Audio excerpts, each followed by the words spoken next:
dietary interventions, breathing exercises, what other modalities do you find can reduce inflammation? Exercise. Okay, exercise, absolutely. Moving your body. And I know for patients with chronic illness, a lot of them say, well, I can't, go to the gym for 30, 40 minutes a day or even 3 or 4 times a week.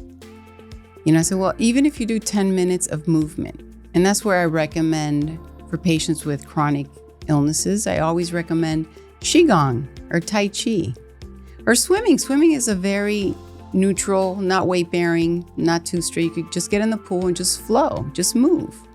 Because a body in motion will stay in motion. Right. And you need to get that circulation moving. Right. So exercise is going to help.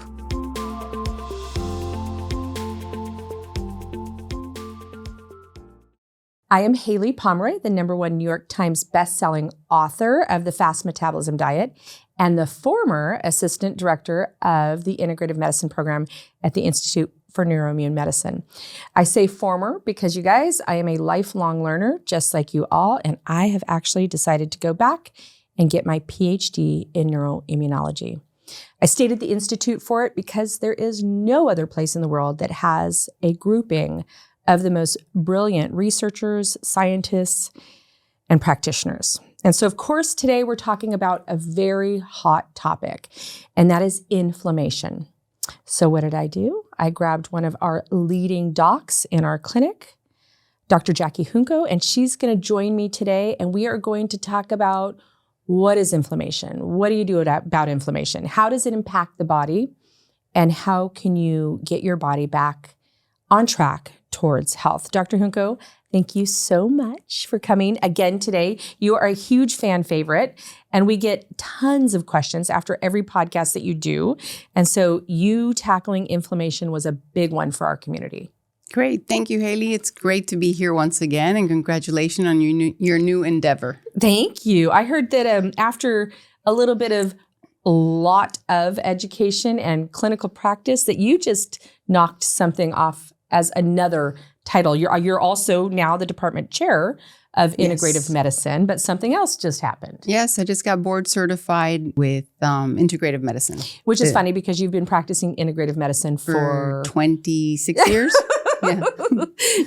What is this with us successful women just collecting titles? I always love going through our clinicians' offices and seeing all the alphabet. The alphabet behind our last names. Yeah. It's, we are a lifelong learning institute, and it seems like we are attracting a lot of listeners that are really fired up and very excited about learning more about not only their health personally, but what they can do about it. True. Yeah. So we're going to try to tackle inflammation. I was just interviewed someone from the American Heart Association the other day, and we were talking about that, they say if you want something done well, have a woman do it.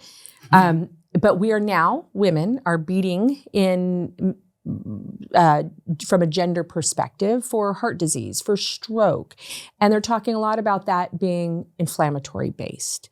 Is inflammation more than just breaking a bone and healing? Yes, Haylie, and I think inflammation is so important because, like you mentioned, it's not just, having a pain in your foot or, you strike something and you get hurt. Inflammation goes far beyond that. We have inflammation. We have changes that occur in the brain where we have like the cognitive fog. You can't think very well. You can't focus. We have inflammation in the heart, which, yes, us women, as we get older, we have to be careful. That's the #1 leading cause of death in women is heart disease. Isn't that crazy? So and then there's a lot of cardiac inflammation. There's inflammation in the gut, which we know affects a lot of the whole gastric biome. There's inflammation all over the body.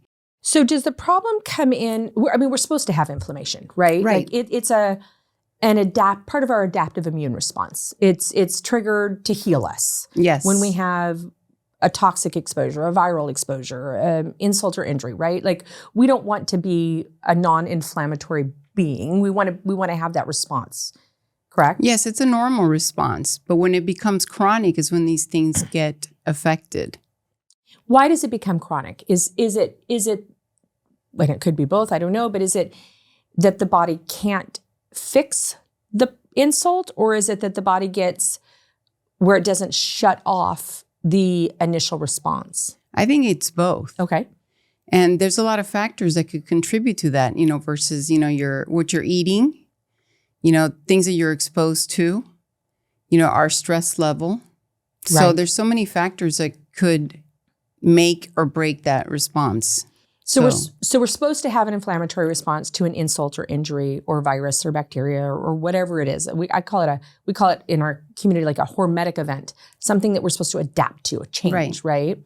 And then is our body supposed to self-soothe, like supposed to re-regulate at some point? It's supposed to, but the majority of cases, it really doesn't. Because, we live in such a fight or flight environment, and our bodies are so induced to so many different toxins out there. Just, your cell phone emits EMF that causes inflammation. There's so many things, the pollutants in the air, mold exposure, so many things that are out there that hinder your body to do what it needs to do. I think it's interesting that you brought up environmental medicine pretty darn fast. You brought up two things so far, and I'll get to the other one, which is, I know, impacting everybody. But so is environmental medicine. I think sometimes think we're living in a little bubble or something. We forget that we engage with our environment. And so we call it, at the Institute, we call it environmental medicine, right? Looking at what type of approaches can we help heal the body when it has had an insult from the outside environment, right? Right. And I think that's why it's important. And we do take, when we first see a patient, part of our history, which takes a while, is doing a very thorough environmental history, what they were exposed to as children, what they were exposed to as adults, what kind of diet do they eat, where they source their water from, if their house, how old their house is, what kind of walls they have, if they have carpet, if they have pets. There's so many things that cause so much, where they work, how old is the building. Hey guys, it's Haylie again. Right about now, you might have questions that pertain to you and only to you. Let's continue the conversation. Go to HayliePomroy.com/member and get a free 30-day trial of my membership community. You're going to love this place. Post your questions, ask your questions, grab some downloads, and let's get you the help you deserve. It's so normal for us at the Institute to have this kind of a conversation. I know that there's tons of listeners that are going, well, my doctor's never asked me that, asked me that or talked to me about that. But I'm going to share something that just happened to me because I've been 30 years now practicing in the nutrition space. I'm so indoctrinated. My kids are so indoctrinated. My daughter just landed in the hospital. And it was so interesting to me to watch this 22-year-old articulate kind of her health history and what had happened. And she said, well, I was in the back of the truck and I was pulling out this moldy hay that it had rained and snowed in Colorado. We were now in Arizona. And as I was smelling it, I felt like my throat was, and the doctor literally cut her off and was like, yeah, well, this is a viral infection. Mm-hmm. And my daughter's going, yeah, but I want to, I'm young, I'm healthy, I'm fit. Why wouldn't I just kick in a virus?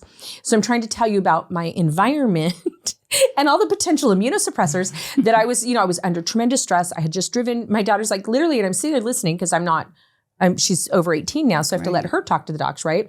And she's saying, and I also just drove 17 hours straight, and I was super stressed because the person that was supposed to be there to receive the dogs wasn't there. And the doctor's going, yeah, we're going to do a viral culture. And I was just like, really? Like I was disheartened. And I consider one of the top hospitals in the world with, great compassionate docs, and nobody cared what her environmental exposure was. Well, unfortunately, that part is always fast forward.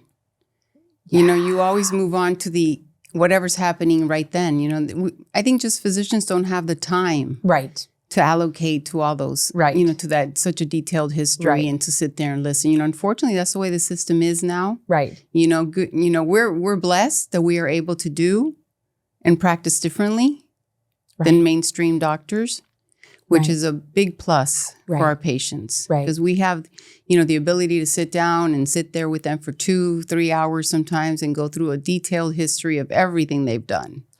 Something interesting that got brought up in our Friday clinicals, and I talk about that a lot because I love that time when we're all together, but I think it was Dr. Klimas that said, look, we don't spend 2 hours with people to 3 hours with people. We don't run all these different tests. We don't incorporate nutrition and food because it sounded like a fun thing to do.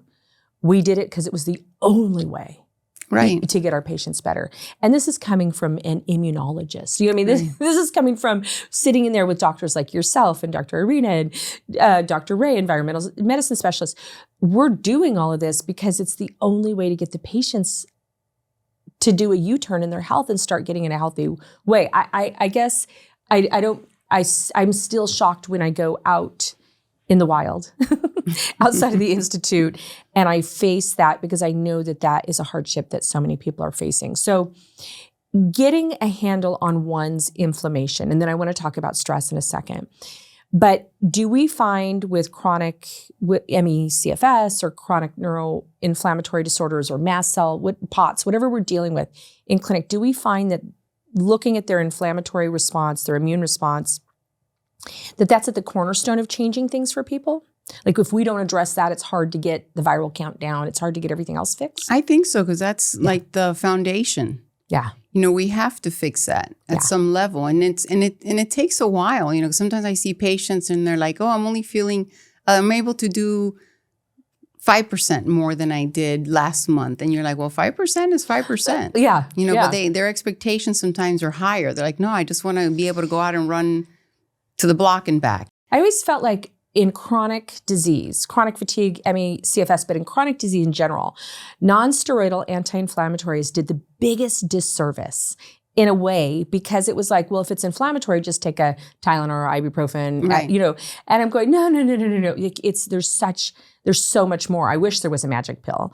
But even if a person has a reduction in the symptom of pain, we'll pull cytokines or blood markers and they're still completely in a cytokine storm or an inflammatory response.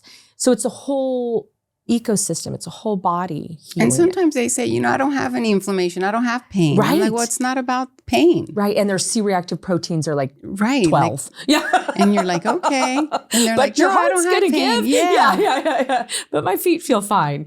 Great. Yeah. We need a heart. Yes, definitely. Okay. I'm so grateful that so many of the Institute, like just in general, people have embraced inflammation. 20 plus years ago, I remember running a CRP on somebody, an inflammatory blood marker, and it cost over $2,000 to have it run.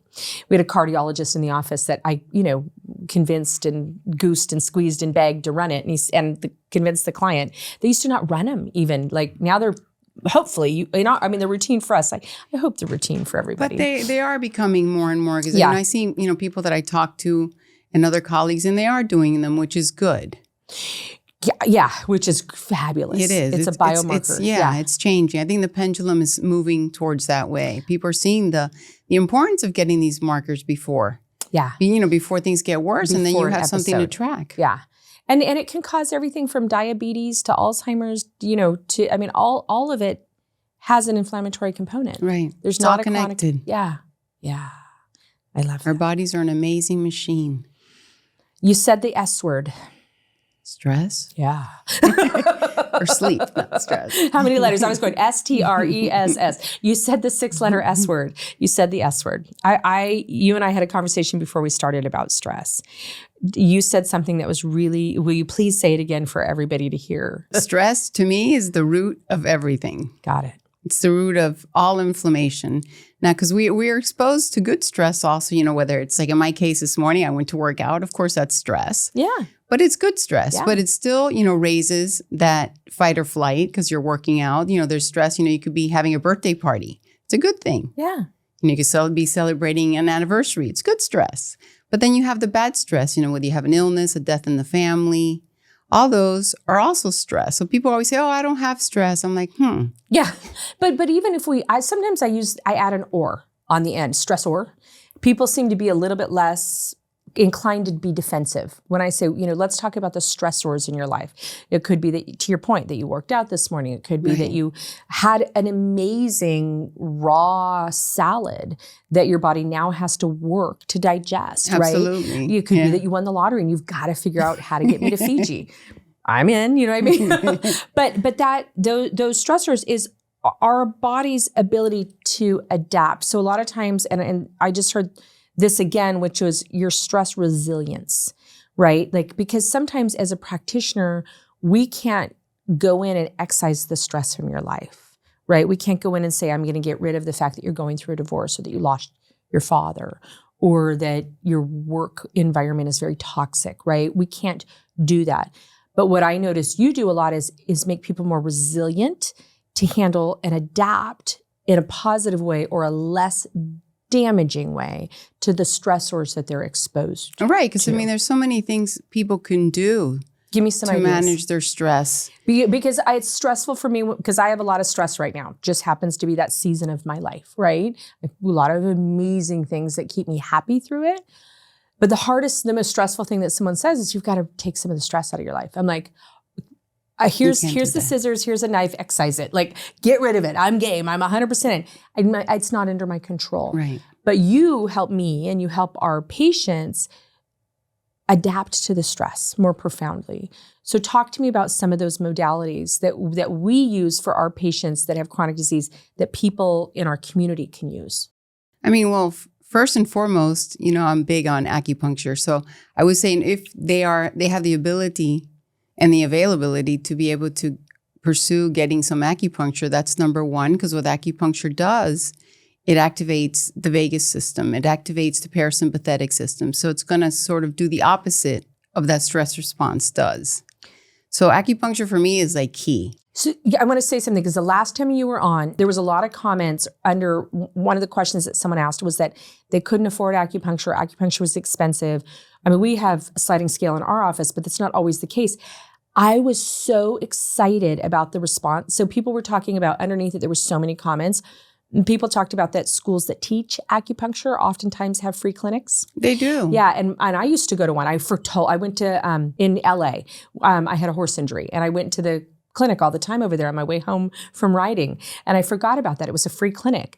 The other thing that people were talking about is that a lot of individuals can get like Medicare, Medicaid insurance coverage with injury. Yes. I've seen, yeah. Medicare does cover it for chronic low back pain. Right. But one other thing that people said in there that Dr. Junco talked about, acupressure points too. Yes. And those are things that you can do yourself or you can stimulate yourself, correct? Yes. One of the biggest ones is the ear. I always say, the best thing to do is just massage, your ear's innervated by the vagus nerve. Ooh. So all the connections are there. So just by massaging the ear anytime during the day, right there at that moment, you're activating your parasympathetic nervous system. And then if you incorporate that with breathing exercises, you're doing a synergistic effect. Okay, so everybody out there can afford to breathe. Yes. If not, we wouldn't have many people. We wouldn't have many people, yes. I wish the air quality was better, yes. But we'll work on that. But it makes such a tremendous impact. And then massaging of the ear. Do you suggest people use any kind of oils or just, is there any special technique? Or? There's a point right behind the ear where the mastoid processes that has a little indentation right in the middle. Mm-hmm. That's one of the most important points. Ooh. And then sometimes people like to massage it with lavender oil. You could put a little bit of lavender essential oil. Now, with essential oils, it's like everything. It's like supplements. You have to be careful. Yeah. Because there's no FDA, there's no regulatory test. board. Right. So you have you to can make your own. Yes, you can make your own. And you'll know it's safe. Yes. It doesn't have any fillers and any other stuff. So you have to be very careful what kind of oils you get. And massaging the essential oils in your body is amazing. I know tons of patients have done so well with lavender, frankincense. And you just massage in that little bone there in the back of your ear, and you can just massage your ear at different points, and that relaxes. I always tell people, go into the health food store when they have samples of the essential oils. And just gently, I get on top of it and sniff it up. And I'm like, oh, I don't like that. I have to have a very dramatic response. But I always tell them, just breathe it a little bit. And whichever one makes you go, or happy or smile. True. That's yours. There is a list. There are medicinal lists that this oil is used for this and this oil is used for this.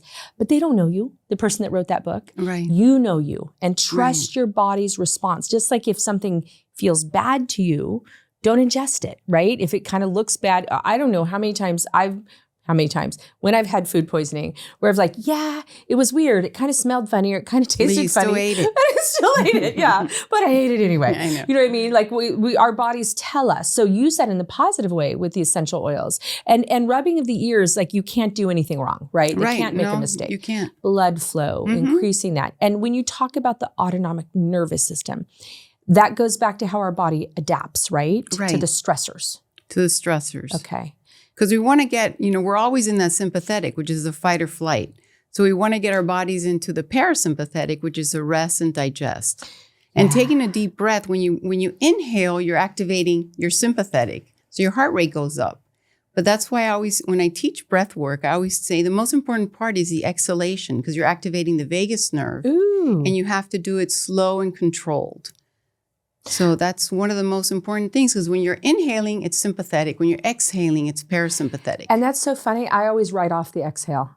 No, I'm so glad you did. I mean, I'm like, breathe, deep breathe, take it in, envision, the ions from the ocean. Because I try to breathe every day, all day. But I really, every time I'm at the ocean, I try to really be very cognizant about breathing in ocean air, breathing. And I never gave much. Okay, thank you. That's where the 4-7-8 method comes in. That's why the 8 is the exhalation, and it's the longest one. Take us through that method. 4-7-8. We've talked about it a little bit. Yes, we have. Yes, so but we're going to do it again. It's very easy to remember. So I always recommend it to everyone. And you're inhaling through 4 seconds. 1, 2, 3, 4. You hold it for 7. And then you exhale slow and controlled for 8. That is the hardest part. And when I have patients tell me I can't do 8, I said, it's okay. You start with what you can. Every day you do a little bit more. Oh, okay. If they can't do 8, you're still working on that. But does it give you an indication that they're having a hard time adapting? Yes. Oh, it's almost like, so I love these things for our community, that they can be in awe of their body, right? And like we have this lemon challenge test where you bite a lemon and check your pH and see how long it takes you to stabilize, right? Like how much is your digestive reserve? Right. This is how much is my adaptive reserve. Right, and your vagal tone, your heart rate variability, all those things are measured by the exhalation. So the longer you could exhale, the better.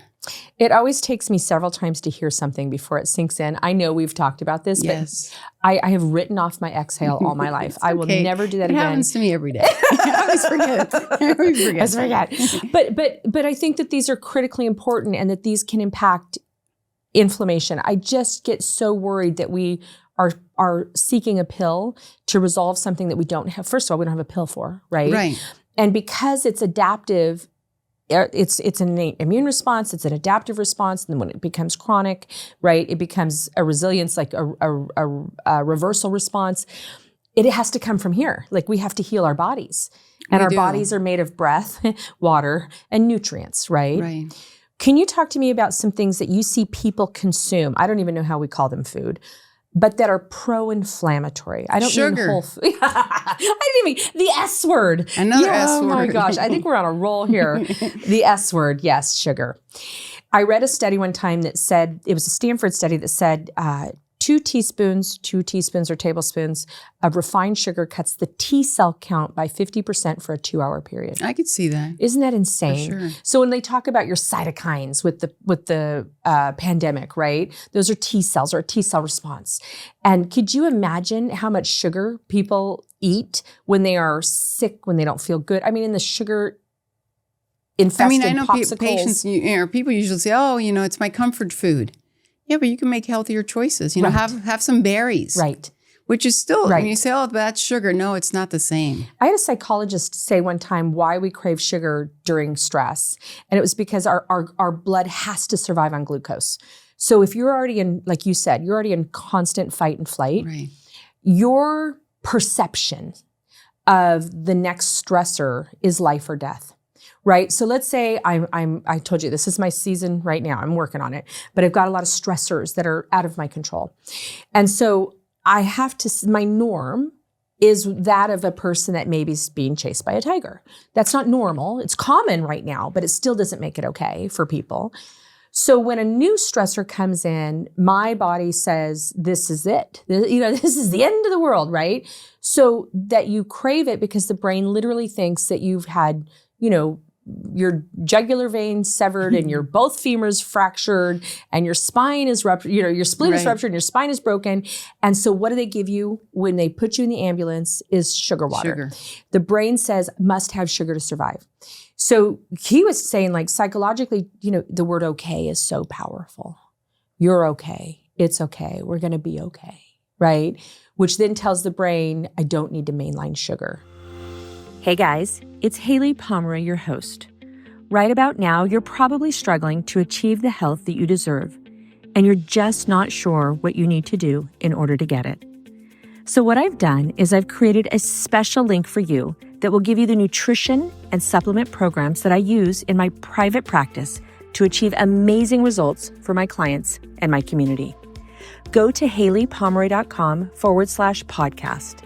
Plus, when you use that link, you'll get a 20% discount just because I love you. Again, that's HayliePomroy.com/podcast. Now, back to the episode. So our second S word is sugar. The frustrating thing is that it is hidden in so many processed foods. It is. And that's why I always say, it's important to read labels, because it's not only the sugars, it's all that stuff that's put in there. Yeah. All those additives, those colors. I always say if it has more than 2 or 3 ingredients, don't buy it. Right. Because everything else with a letter or a number, it's not going to be good for you. Yeah, it's not food. It's not food. No, it didn't come from the plant. Yeah, right. It's not food. I was saying the other day, you walk into it's not the health food store, the grocery store, and there's a healthy food section. More than half of those are not really healthy. For sure. But what are they admitting the whole rest of the store is? Unhealthy? Yeah. Yeah, I know. It's just a shame. It is. But that's when we talk about combating, whether it's coronavirus or Epstein-Barr virus, like our patient population, or one of the herpes virus strains, or Lyme disease, right? Those are things that we can identify medically that they're combating, but they're actually combating the grocery store. Yeah. Yeah.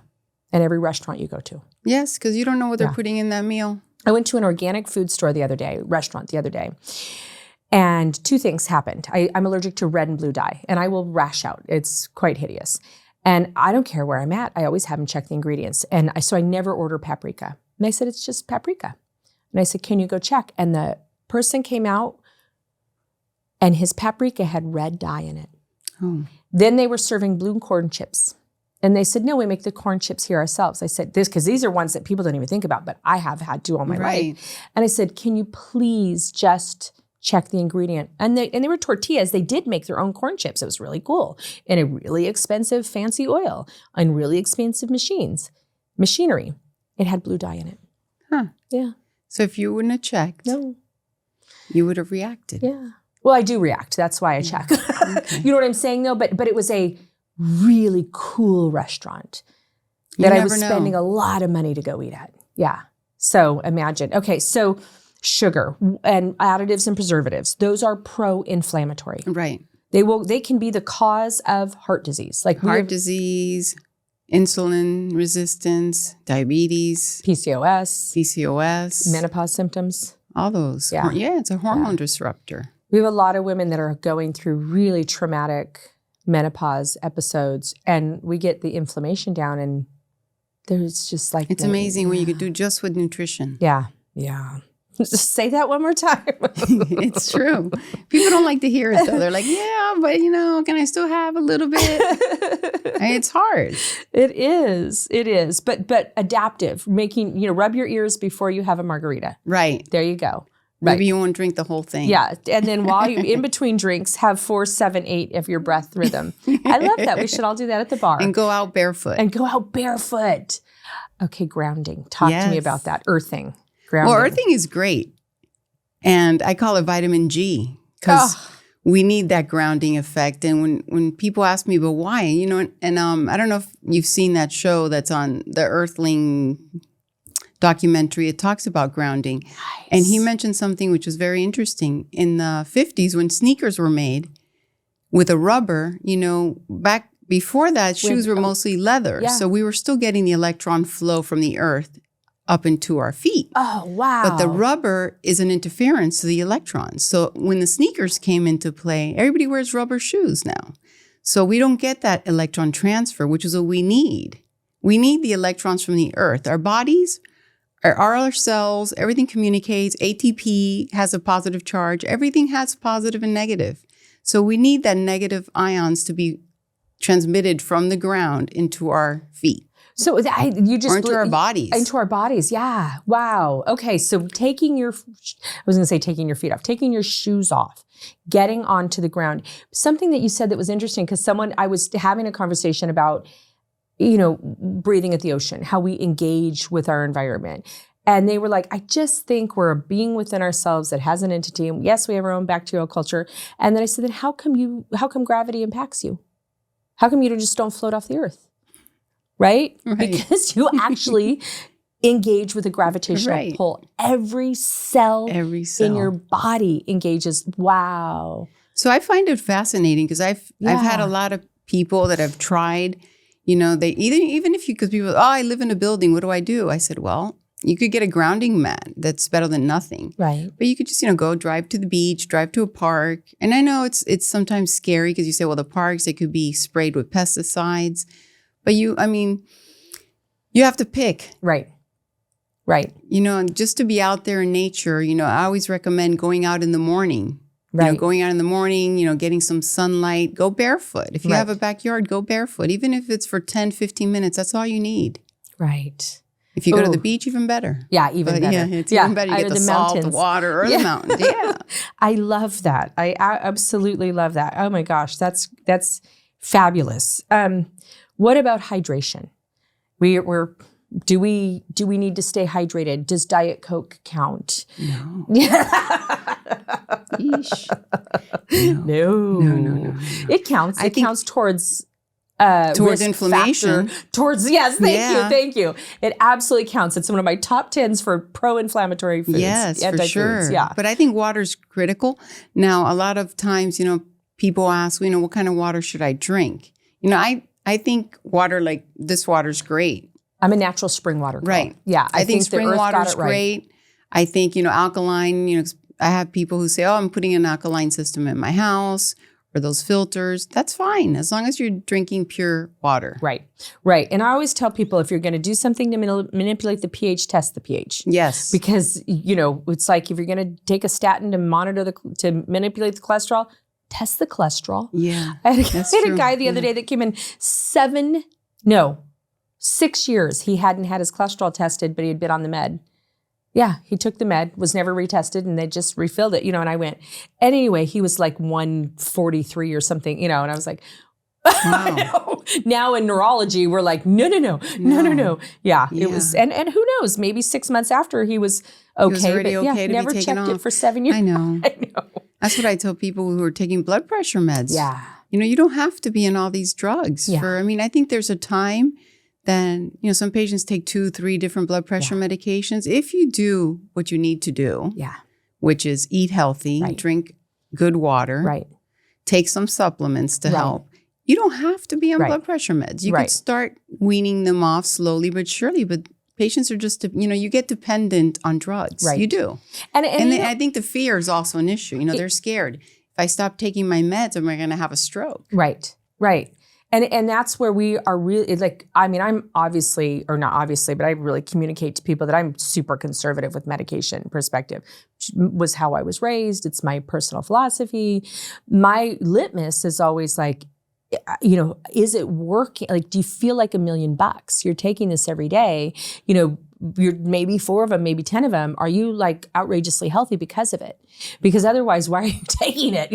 Let's do things that get you healthy, not make a lab better, right? Right. We want to make sure, because we're more than a number in a lab. There's and just heart disease itself, right? Now we're looking at inflammation being so much more important than your cholesterol number. Right. And because we saw people, heart attack, left, right, strokes on statin drugs for years. So looking at that. Okay, so I'm just trying to I feel like we have homework. We've identified 2 major S words. So sugar and stress, right? Sugar and stress. I want everybody in the community to really have an honest review of your current status and look at how you can support yourself through stress and look at your sugar intake.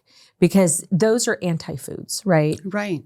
Even if you're taking a high quality supplement and you're consuming additives and preservatives, you're using your multivitamin to not get poisoned by some of the poisons that you're ingesting. Right. It's all about a balance. Right. So if you're going to be taking all these supplements and you're still eating unhealthy or consuming a lot of sugar, you're still going to be down there. Right. Or you might, and you're never going to get to where you need to be. Right. I love it. It's very difficult, you know, and then people just get so used to eating and having that Coke or putting more sugar in your coffee. Yeah. You know how I feel about coffee. I like my coffee. I know you do, and that's okay. I like that you like it because one cup or is two so a good day. for the metabolism. I always tell everybody, I want you to have as much energy as you have if you had like 4 cups of coffee. Then I know we've got it right. You know what I mean? That's like, a good one. Yeah, I want you to be like, oh, I forgot my coffee. But green tea's good too. I know there's some antioxidant aspect to real organic green tea. The ECG. Absolutely. That's absolutely. We get on a whole coffee discussion. Being in the ag world, unfortunately, it's one of the dirtiest agricultural products that we have. Yeah. So it bums me out and how we decaffeinate. Anyway, we won't have a coffee discussion. We'll save that for next. But that leads me right into the next thing. Dietary interventions, breathing exercises. What other modalities do you find can reduce inflammation? Exercise. Okay, exercise. Absolutely. Moving your body. And I know for patients with chronic illness, a lot of them say, well, I can't, go to the gym for 30, 40 minutes a day or even 3 or 4 times a week. I said, well, even if you do 10 minutes of movement, and that's where I recommend for patients with chronic illnesses, I always recommend qigong or tai chi. Or swimming. Swimming is a very neutral, not weight-bearing, not too strict. You could just get in the pool and just flow, just move. Because a body in motion will stay in motion. Right. And you need to get that circulation moving. Right. So exercise is going to help. And I've had clients that have come in that are in such a poor health status that exercising doesn't feel like an option. And so massage, acupuncture, it's a big one that we refer to. Qigong, things that are very subtle, even dry skin brushing, Right. Yeah, getting that circulation going. I agree. I think dry skin brushing is great. It improves the lymphatics. It's great. It's a great thing to implement. Yeah. How do people get to see you in clinic? Do they come in through the Institute? Or? Yes. Okay. So they go to the Institute for Neuroimmune Medicine. Mm-hmm. And then they call and they get an appointment, and that's where we start the journey of healing. That's awesome. I love that. I've got one more question for you, and then promise me, because my thing is I have many questions I have from everybody after. When we talk about inflammation, right? Does it affect other hormones in the body? Like, can inflammation? I've been reading a lot about inflammation causing insulin resistance or infertility or sex hormone dysfunction, or how can inflammation cause such other problems? Are the hormones interrelated, or how does it work? Well, I know it's related because I've had patients that have done so much better either with, I've had patients with insulin resistance that once you target the inflammation, their symptoms get better. Right. I had a patient that just with nutrition intervention, he reversed his insulin resistance. His hemoglobin A1C it was like 5.9 and came down to under 5. It was like 4.9, 4.7. Wow. Just with diet. Right. Proper nutrition. Right. So his inflammatory markers went down, and it does work. Yeah. And it's all tied together. Right. The whole hormone, the whole insulin. Well, insulin's based on hormones. It is. Yeah. Our pro-inflammatory, anti-inflammatory hormones, and none of our hormones work alone. That we've, in the fertility space, when docs would refer people to us that didn't stimulate well, they were on a prostaglandin modifier, a gonadotrophin, something to get them to ovulate, and they didn't stimulate well, the first thing that they would do would, shift them over to us. We'd put them on an anti-inflammatory protocol. They'd go back into what they call stimulator stim, and they would be like, "Woohoo! We got amazing. We got a basket of eggs." Yeah, they were so happy. I've treated a lot of patients with infertility. Yeah. And as soon as you start targeting the inflammation, they get pregnant. Yeah. With the help, obviously, sometimes they do need the IUI or the IVF. Yeah, for sure. But just the combination of using acupuncture, meditation, nutritional intervention, it's all about that stress and that inflammation. And they have the babies. If someone were to say, like, I would love to just think about one herb and one food, because we're gonna all rub our ears. We're all gonna breathe for We're all gonna go out barefoot. We're all getting barefoot and run around. Barefoot and run around. He's like, they must see Dr. Jackie. They must see Dr. Jackie. Rubbing your ears, barefoot, running around town. It's just the signature of your patient. I love it. But they will also have what food in their hand, and they are taking what herbal. They're going to be doing qigong. Yes. They're going to be doing some dry skin brushing. Like with foods, it's very, not that it's complex. I think vegetables are it. Okay. Yes. And then that's number one, green, leafy, color, red peppers and just color. Veggies are it. Veggies are it. Okay. And then second to that, fruits. So we have two hands here today. I'm going to have fruits in one, veggies in the other.